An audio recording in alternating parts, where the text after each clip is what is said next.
Welcome to the 2016 Golden Ranch Fire training on the new BK radios, the K&G P150S. There's quite a bit to cover, so I want to jump right in and try to keep this video as short as I can.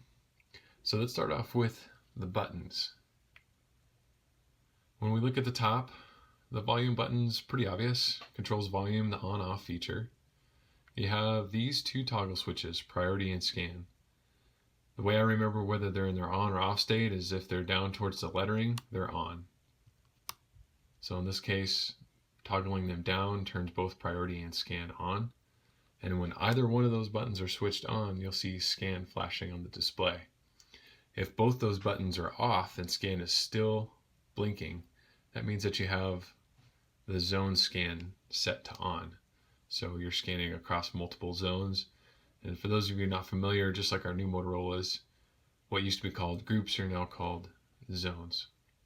Channel selector knob, and just like our new Motorola radios, on the back you'll see this switch here, which is a keypad lockout. So if you have the keypad locked out,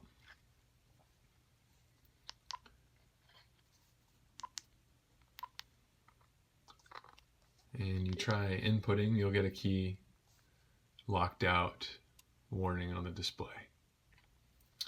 The last button on top of the radio is this orange button, which is a backlight button. It's a permanent state. So in other words, if I turn off the backlight switch, depressing a key will turn on the backlight for a very short time. Depressing the orange button again will turn on the backlight but leave it on. So anytime you turn on this backlight, you're going to want to make sure to turn it off. Moving to the side of the radio, you have two switches here, or two buttons I should say. This first one is a monitor button. It's just opening up the squelch, which I think most people will probably use to set the volume.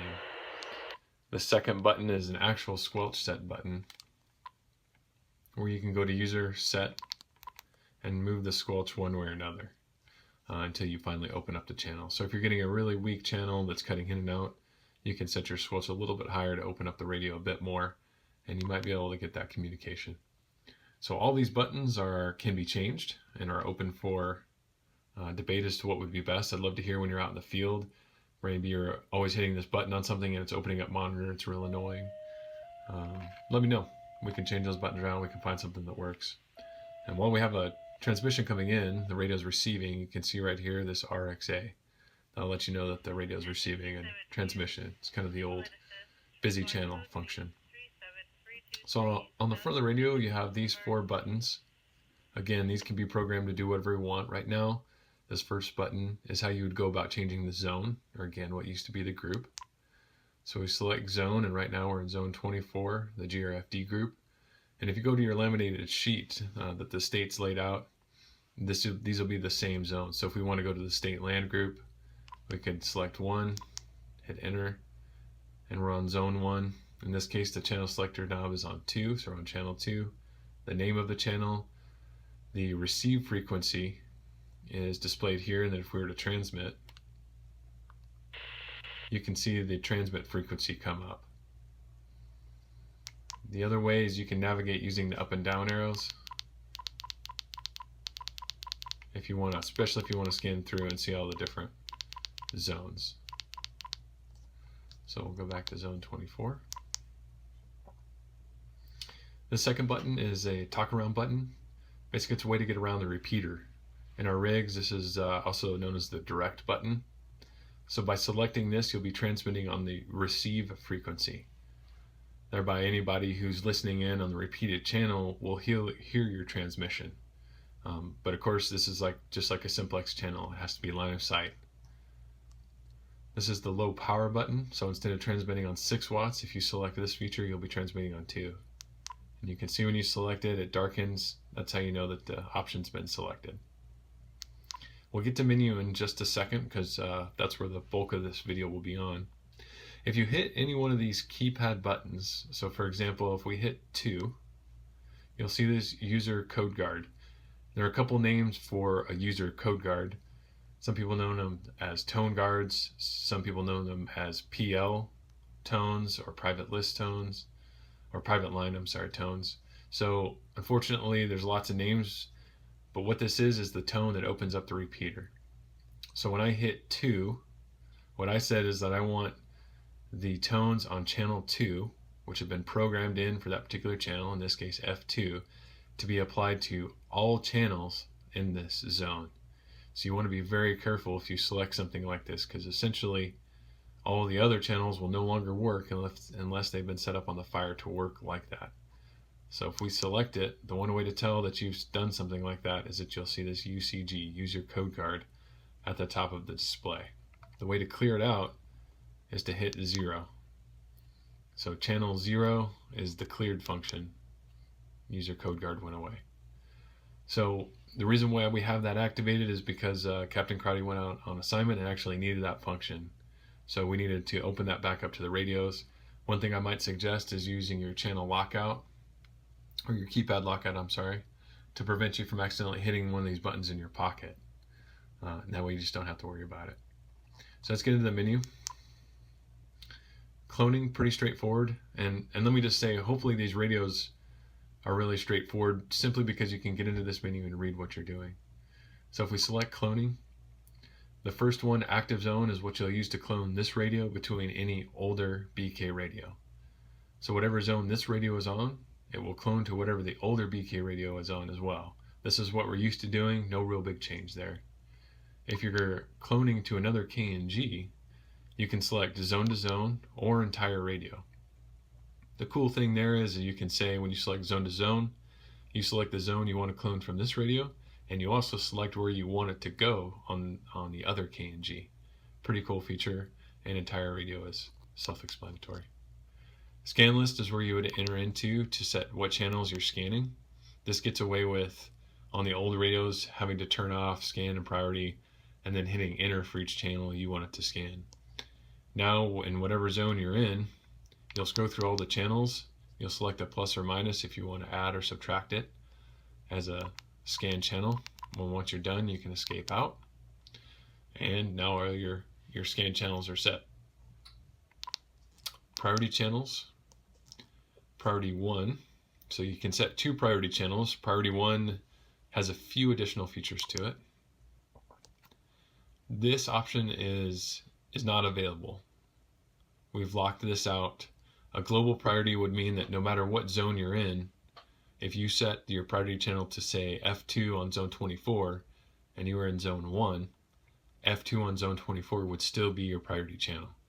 We locked it out, I thought it might be confusing to people if they had moved zones, this was activated, and their priority channel was on another zone, and they didn't know how to get that off. So that's been disabled. So you want to use the per zone. That just warns you that the global feature is turned off, even though you're entering into the zoned menu. In this case, you can see it's been set to F2. You can just scroll through. That arrow doesn't move, so whatever it lands on is your priority channel. Up at the top, you have a couple options. Main is whatever the main channel selector knob is set to will be your priority channel if you select that option, and of course off. So we'll set it back to F2. Let's get back in here again. Actually, let's escape out and do priority 2. Again, per zone. And here you can set, again, on any channel, your second priority. So let's set it to F3 met. So priority 1 will get priority over priority 2, if that makes sense.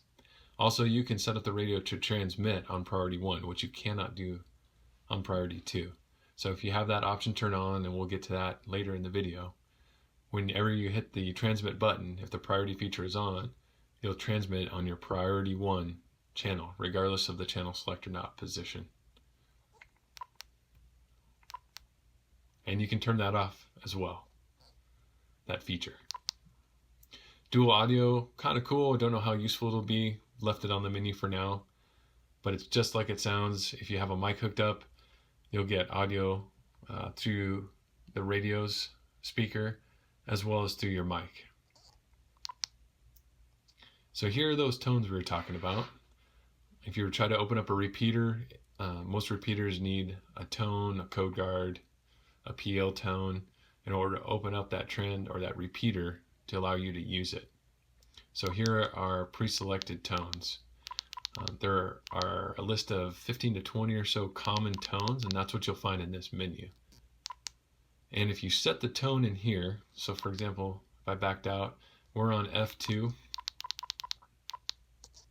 and I set the transmit tone to 103.5 and I hit enter, that would set the transmit tone for only F2. So whereas before, if we hit one of these buttons on the main screen, we'd set the tone for every channel in that zone. This is only setting the tone for that particular channel. And in this case, only the transmit tone. So let's set it back to default. And here you can set the receive tone, same thing. Zone scan, this is where I was talking about if these two switches are both off and you're still getting a blinking scan, that means zone scan is on. So turn off zone scan and you should see scan stop blinking unless you've turned on one of these features.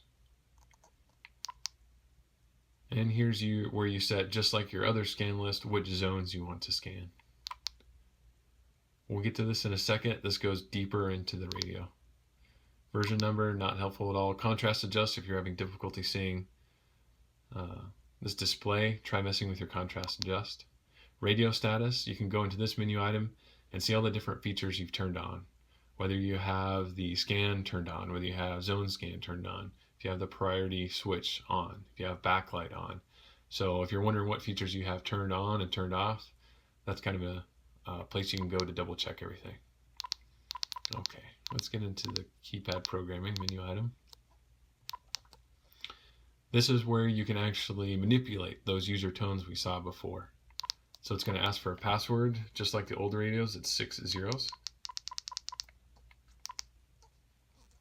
And if you wanted to manipulate this first tone, you'd hit enter, clear, and then you'd enter in a new tone. But I bet you all these preset tones will be the ones you're using, so you should be able to find it in that list. If we enter it in keypad programming, same thing, 6 zeros. And then you have these three menu items. You can either manipulate a channel, a zone, or global parameters. So pretty obvious, other than maybe global. Global are functions that affect the whole radio and thereby every zone and every channel. The only thing in the global parameters that you might be interested in and that you have access to are the backlight features. Otherwise, no real need to go into the global parameters. So let's get into channels. It's going to ask you which zone you want to manipulate the channel in. So let's just stick with the zone we're on, 24, but you could change it here. And then it's going to ask you what channel you want to manipulate. So let's go to F8. Here you can change the channel label. So there we had F8, but you could change it to F8 training or whatever the fire you're on if you want to name it so that you could remember where you're at. It's a good place to do it. Obviously, here's where you change the frequencies. Same thing. In order to enter a new one, you just hit clear and then you'd enter in the new frequency using the keypad.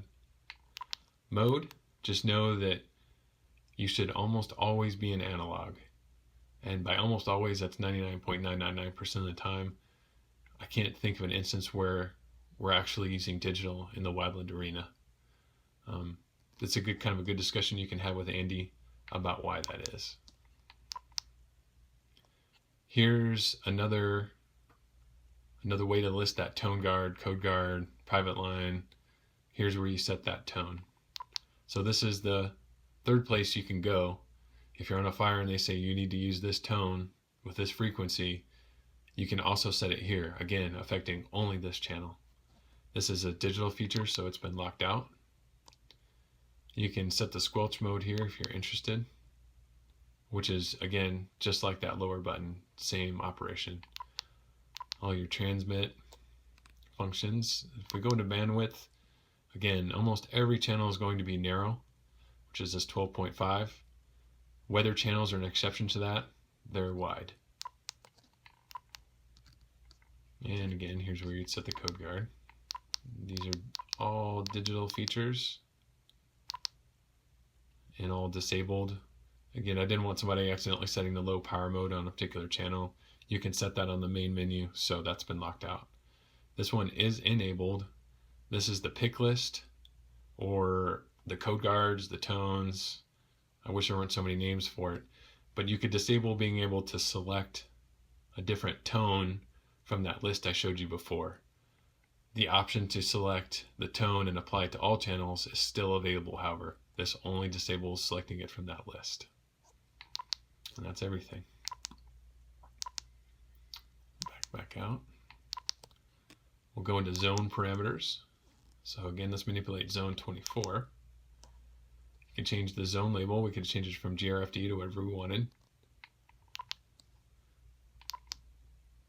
Again, another way to set your priority channel. Here's that transmit on priority 1. So right now it's on.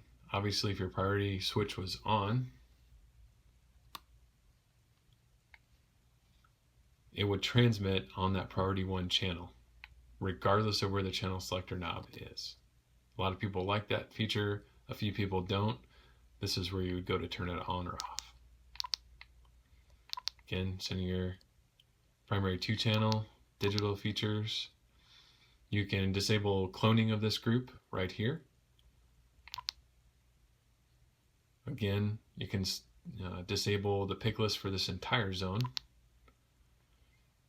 And this is where you would enable the user code guards, those tones with the keypad. This sets up the user code guard for the transmit only. So if you were to use one of these buttons and set the code guard to that particular channel, you'd essentially only set the code guard for the transmit side of it and not the receive if you selected this option on. That could actually come in handy, so just know that that can be selected. And I'll just show you what these menus are. Pretty simple, on, off. Digital, okay. So we're not going to go into global because all that's in there are the backlight features. So if you want to change the backlight to be on a little bit longer or to come on in more instances, like say anytime the radio receives or transmits, that's where you would go in. Right now, the backlight will only come on with a button switch. If you hit one of these buttons or the channel selector knobs, it'll come on, and only for a very short time, a second or two.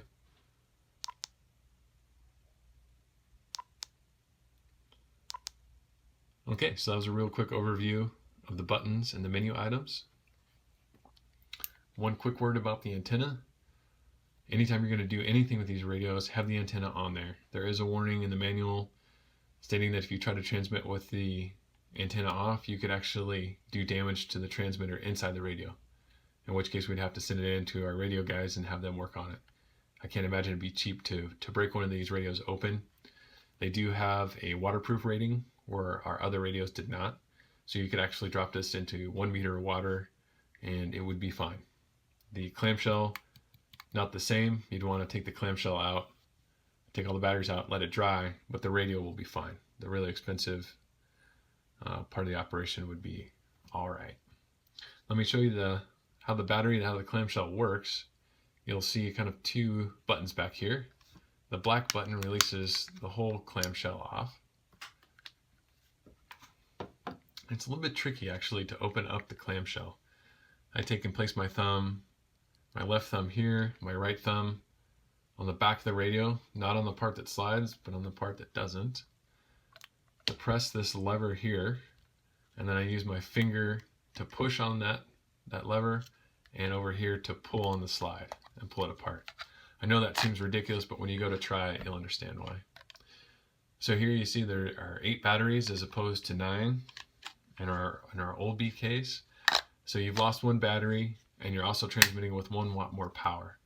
So the reports back from the field have been that these radios, battery life isn't quite as good as the old radio, and that is true. Those old radios also had a very low battery drain. That was one of their touted features. So you will go through batteries a little bit quicker. That's also why we set that backlight to not come on quite as much. In the end, hopefully save you some battery life. Okay. Let's talk about the cloning cable for this guy. The radios themselves are actually cheaper than the old BKs. I'm sure at some point in the future that'll flip-flop, but we saved about $500 on each radio. That was kind of destroyed because we had to buy 2 cloning cables, which are $500 each. The reason they're so expensive because there's actually, as I understand it, a chip in here that allows it to read the signal coming in from the new KNG and to send it out to the old legacy radios.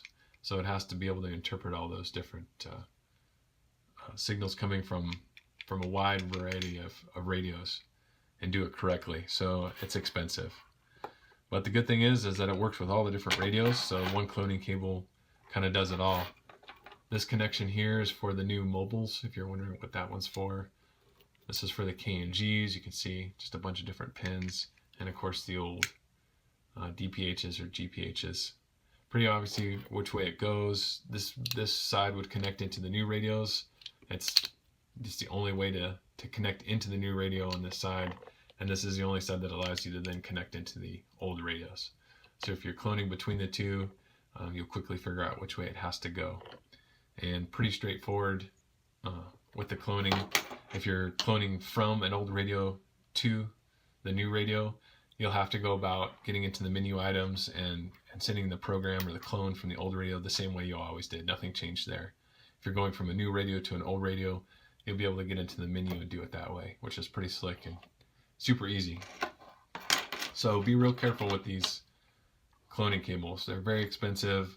A lot of parts and pieces to them, plastic pieces that could easily break, wires that are actually pretty thin that I would imagine could get kinked, bent, and damaged fairly easily.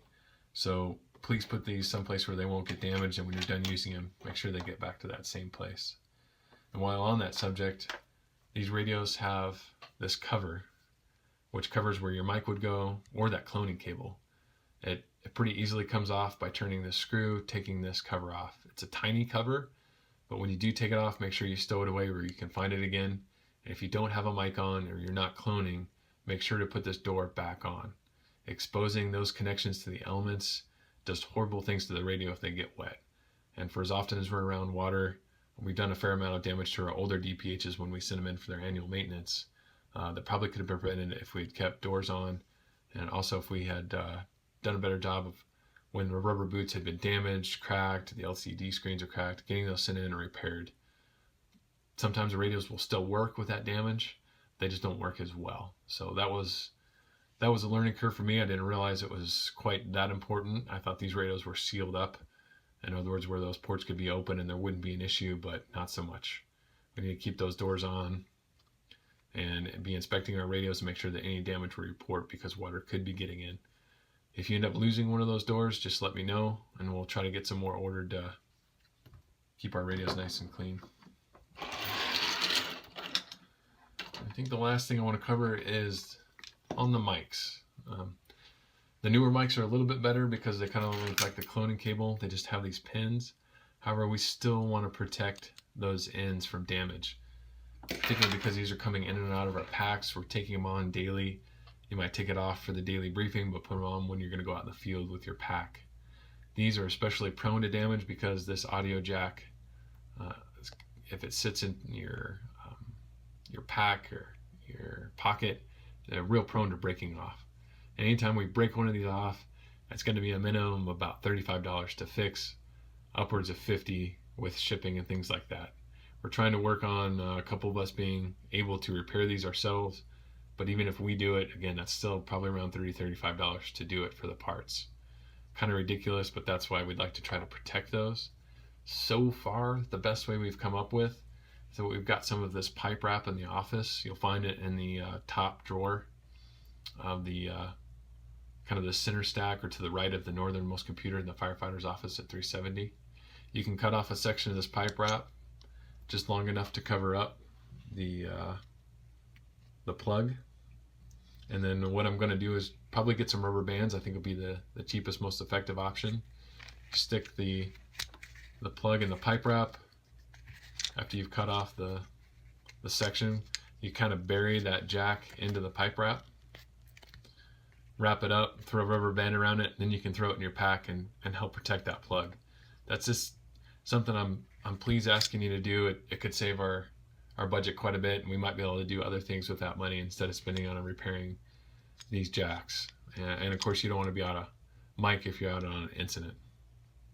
So please, please, please try to take care of these things. Again, if you do damage to them, just let me know and we'll set it aside. And once the next year comes around and we're ready to send stuff in for repairs, we'll try to get it repaired.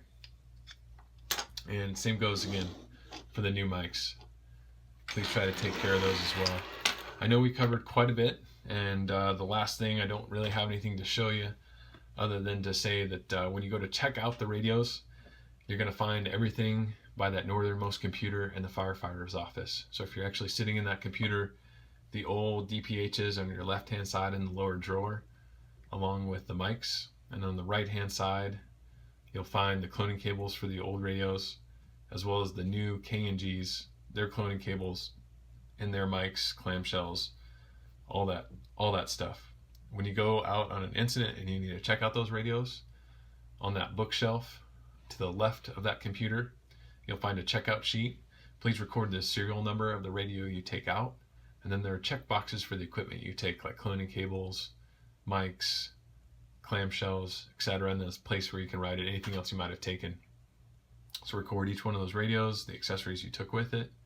That way we can just have a way to track where things go, how often it went out, and if there's any damage when it comes back, we can also indicate that so it's set aside. When you come back, check everything in, put everything away minus the radios, leave those on the bookshelves, and then one of us will come back and clone it. And that way it just has a complete clean cone, and it has the state guide like we should have on there, so it's ready to rock and roll for in-district use. And then any odd settings that you might have gotten from a clone that may have affected priority channels, tone guards, etc., all those will be cleaned up and reset the way we'd like them to be. I think we've covered just about everything. I appreciate you bearing with me. This is almost going to be half an hour long. Hopefully I didn't put you to sleep. I'm sure I probably did. If you have any questions, please grab me, ask me. This is going to be a hands-on thing. Get your hands on these radios, use them, go through all those menu options. If you don't understand, ask somebody who does. Grab me. I'm available anytime. If you've gone through that radio and you feel like you've made any changes and you're just worried about it, stick it up on the bookshelf, and I'll know what that means. It means I need to go through, just reclone it from the computer, put it back in the drawer. It doesn't take long at all. And I'll get a few people on the different shifts trained up on how to do that as well. Looks like we're getting a call, so that was perfect timing. Thanks for watching, guys.